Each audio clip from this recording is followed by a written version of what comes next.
In our seventh experiment, we have three parts and we are going to understand about three microstrip components. Okay, the first one is directional coupler, second one is ring resonator, and the third one is 3 dB power divider. Okay, 3 dB, this is 3 dB power divider. Now the first one is directional coupler. It is having 4 ports, port 1 or P1, second port 2 P2, then we have P3 here and P4. This is called as input port. The second port is called as throughput or through port or output port, and the port 3 is called as coupled port, and port 4 is called as isolated port. Okay, to measure the coupling and isolation characteristics of the microwave directional coupler, we need to take the readings for port 1, port 2, port 3 and port 4. That is, for different frequencies we need to note down the power levels at different ports, keeping the unused ports terminated with a proper load impedance. Okay, so let us first measure the port 1 power levels for different frequencies. For this measurement we are going to connect input signal to the output directly. Okay, and we'll vary the frequencies starting from 900 megahertz in unit of 30 megahertz, 900 megahertz, 930 megahertz, 960 megahertz, and corresponding power levels will note down. Now you can see the power level is 108.3 dB microvolt for approximately 900 megahertz, correct? 108.4 dB microvolt. Now 930, you will take down the second reading, then you will change it to 960 megahertz, and corresponding reading you will write it as, that is 108.1 dB microvolt, you will write in the port 1 column, and then you will move on to 990, and then 1020, 1050 and 1080 and 1110. So this is your 1110 approximately. So corresponding power levels you will write. These many readings are sufficient for this purpose. Okay, now these readings can be used whenever you connect this input to any of the port. Okay, no need to measure it again and again. You can directly use this port 1 reading for the particular frequencies. Now we will connect the directional coupler in between the input and output. The directional coupler is now connected between our input and output, and frequency will have to move back to 900 megahertz again. Okay, this is port 1 input, port 2 output, and the other two terminals, that is port 3 and port 4, should be terminated with matched loads. Matched load is 50 ohm for these two ports. Okay,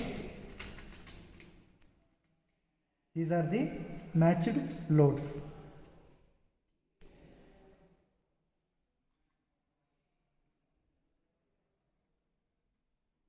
Once you terminate the inactive ports, now you will have to note down again the power levels for the same frequencies which you have taken the reading for port 1. Okay, now let me vary this from 900 megahertz, that is you are getting now 108.2, take it, then move the frequency to 930, then again P2 value will have to note down, then 960 megahertz corresponding power level will have to note down. So it goes like this till 1110. So these readings will be now complete for port 2. Okay, provided port 3 and port 4 terminated.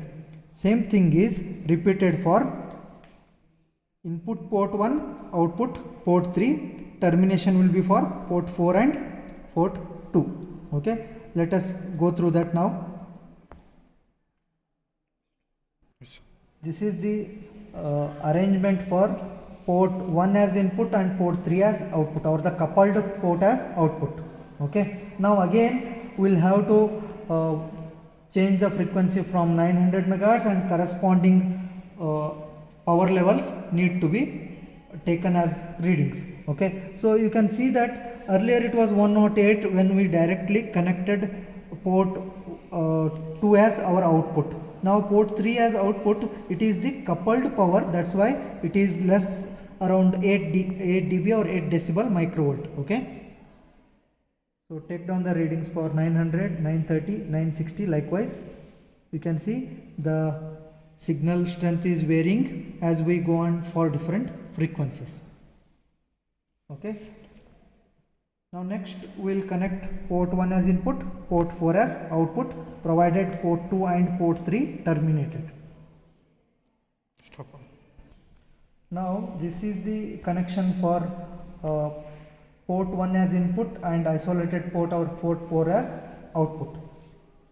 Similarly, as we have already followed the steps to measure the power levels for different frequencies, we will keep first 900 megahertz and corresponding power level we will note down in P4 or port 4 output column, and then we will move the frequency to 930 megahertz and corresponding power we will measure and write down. Similarly, 960 megahertz, 990 up to 1110 we will write down all the power levels. Okay, that's about the measurement or the taking of readings. Okay, once you take the readings, you can use the given equation, that is to calculate insertion loss.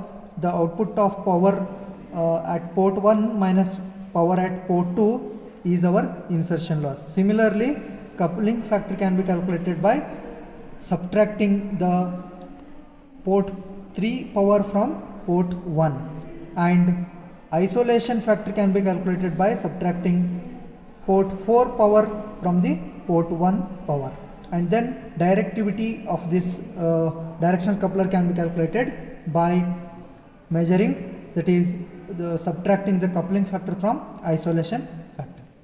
Okay, that completes the determination of coupling and isolation characteristics of microstrip directional coupler.